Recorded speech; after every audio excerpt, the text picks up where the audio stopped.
Bonjour à tous, nouvelle vidéo aujourd'hui parce que j'ai un petit objet à vous présenter, comme d'habitude en fait. Asus m'a proposé, en partenariat avec eux bien sûr, de vous parler de l'un de leurs ultra portables, qui est un type de PC portable qui est hyper fin, hyper léger. Et moi vous le savez, j'adore tester des PC en fait. Donc j'ai dit oui. C'est assez rare que je fasse pas vraiment un unboxing de produits, mais là, pour une fois, il est déjà déballé. Alors si vous voulez, je vais vous montrer la boîte, parce qu'elle est stylée aussi.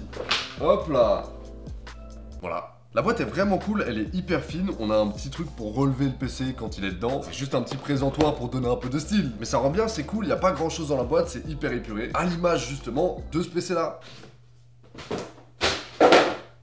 Ah, c'est tombé un peu loin. Hein. C'est donc le ZenBook Flip S qui a un PC portable qui est ultra compact. C'est un petit format, en gros, si vous voulez, c'est la taille d'une feuille A4, littéralement. C'est de l'aluminium un petit peu partout. Sur les bords, on peut voir qu'il y a un espèce de petit liseré. C'est coupé au diamant, voilà, ça fait plaisir. Ça fait un petit peu tout le tour du PC. On l'a sur le bord de l'écran, on l'a ici. Et ça rend vraiment très joli, je trouve. Le but des PC du genre, c'est d'être bougé, d'être transporté un petit peu partout, d'un lieu à un autre. Il faut que ce soit un peu solide. Sur ce PC, on a une certification robustesse militaire, ce qui veut dire que ça résiste un peu mieux au choc. Pas jeter contre un mur non plus, ça fait jamais du bien. Il y a très peu de connectiques, c'est hyper minimaliste. On a deux USB-C ici. On a évidemment de l'HDMI si vous voulez brancher un écran externe, un USB classique. Et on a ici le bouton pour allumer qui est sur le côté pour une raison très simple. Attention, ça peut piquer les yeux. Hein. Hop là!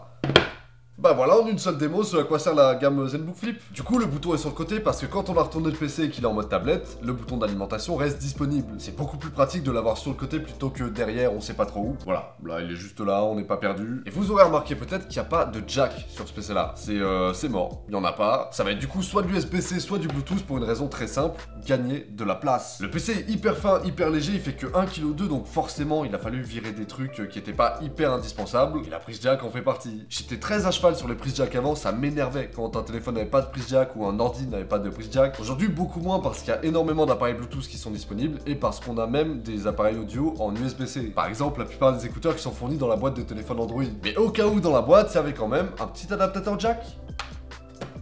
Bon voilà, du coup, pas spécialement de problème. La vraie question qu'il faut se poser avec un PC portable comme ça, c'est est-ce que ça me convient ou pas? Parce que c'est pas fait pour tout le monde, clairement. On a trop peu de prise pour quelqu'un qui va avoir besoin de brancher un disque dur, des cartes SD, des trucs comme ça.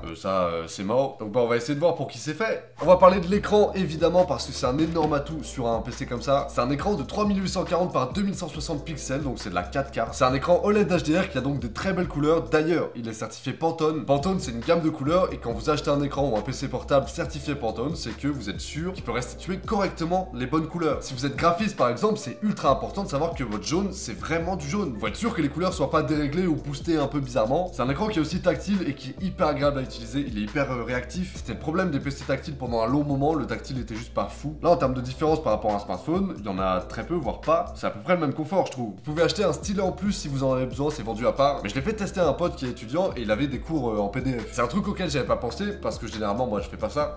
Ça fait un moment que j'ai pas lu de cours quoi.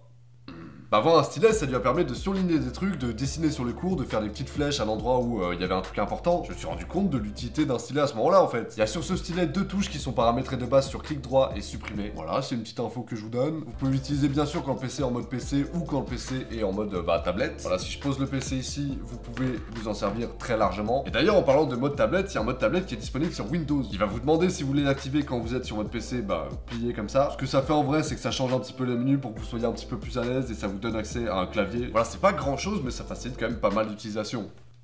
Oh, j'ai jamais testé utiliser comme ça là. C'est pas mal, hein.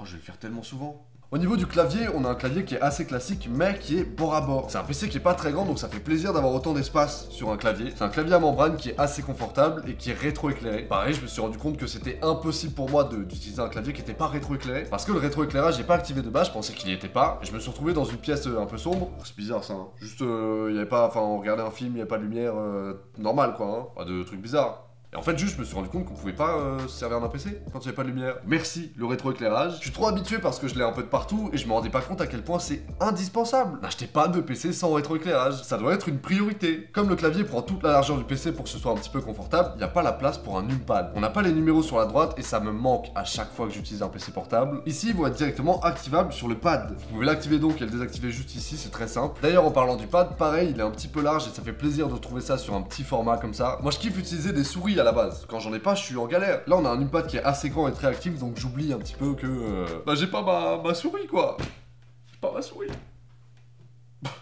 C'est un PC qui a l'air d'être fait pour le multimédia pas mal, donc il faut absolument un son qui soit bon. On a un son Harman Kardon qui va sortir à l'arrière ici, ce qui fait que c'est un son qui va se réfléchir en fait, il sort pas de devant. Et d'ailleurs vous avez peut-être remarqué qu'en ouvrant le PC, il va se soulever un tout petit peu. Voilà, juste là pour laisser passer le son déjà et pour éviter que ça chauffe un peu trop. D'ailleurs je l'ai utilisé vraiment pas mal et j'ai jamais trop remarqué de chauffe, donc très bon point. Un PC portable, ça reste un PC portable, on n'a pas un giga système de son dessus, mais en vrai c'est vraiment pas mal. C'est le genre de PC sur lequel c'est pas désagréable de regarder une série par exemple. On va pas directement chercher une enceinte en courant, là ça va, c'est audible et même assez agréable, sans être monstrueux non plus, on a capté. Il y a un gros focus sur le multimédia quand même, c'est assez rare de voir un si bel écran sur un PC portable comme ça. Il y a clairement pas de l'OLED sur tous les PC du genre et c'est pas destiné seulement aux professionnels. L'OLED ça permet d'avoir des noirs très profonds, des contrastes très bien gérés et donc globalement des très belles couleurs, donc ça permet de regarder des films par exemple dans de très bonnes conditions. Et c'est un truc qu'Asus essaie de démocratiser un maximum sur leur gamme de PC pour le rendre le plus accessible possible. Ça couplé à l'écran 4K, ça donne vraiment une très bonne image et ça fait plaisir de voir un contenu dans ces conditions là. Il y a aussi une certification TUV sur cet écran qui vérifie la qualité du filtre anti-lumière bleue et vous le savez tous, sur des écrans ça peut être très vite nocif ce genre de truc, et notamment quand l'écran est la seule source de lumière, ce qui est très souvent le cas quand on regarde un film. Il y a 10 heures d'autonomie qui sont annoncées et en vrai j'étais assez proche de ça, je pense, quand je l'ai utilisé. J'ai pas eu de problème de batterie du tout, ça fait à peu près 2 semaines que je le teste et il a bien tenu le salaud hein. La charge est assez rapide avec le chargeur 65 watts en plus de ça, ça va de 0 à 60%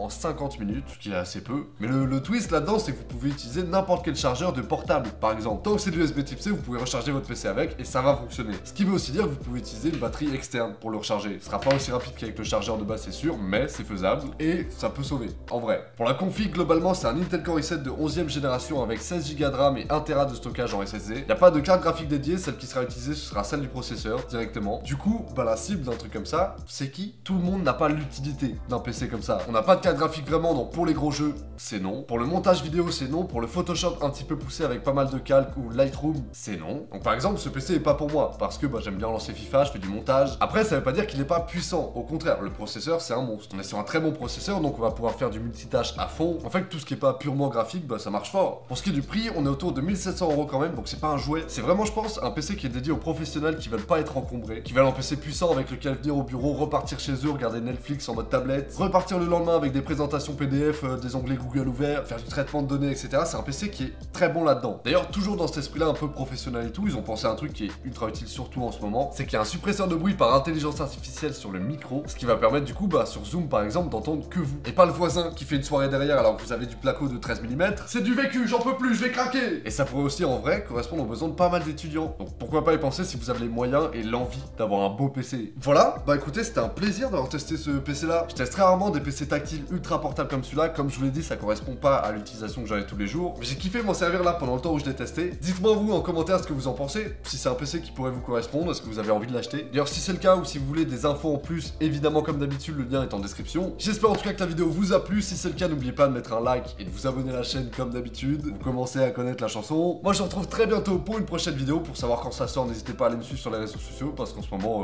voilà, c'est un peu le bordel. Twitter, Instagram, mettez-vous bien. Salut!